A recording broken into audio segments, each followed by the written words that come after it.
මේ විදිහට ඔයගොල්ලෝ හැමෝම සාදනය තියෙනවා.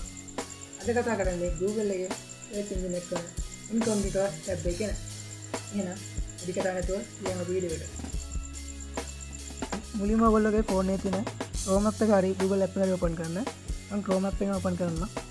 ඒ වගේ Chrome app එක open අර මේ Chrome app එක open වුණාට පස්සේ පල්ලෙහා තියෙන incognito tab එක ඉතින් press කරන්න. හරි දැන් ඔයගොල්ලෝ මෙතන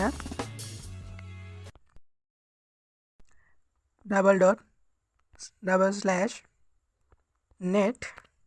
ඊපස්සේ ඉරිකැලක් දාලා ඉන්ටර්නල් කියලා ටයිප් කරගන්න. දැන් මෙතන එන්ටර් දෙන්න. ඊට පස්සේ මෙතන බලා ගන්න පුළුවන් වම් අත පැත්තේ උඩින්ම තියෙනවා ඉවෙන්ට්ස් තියෙනවා ප්‍රොක්සි තියෙනවා DNS.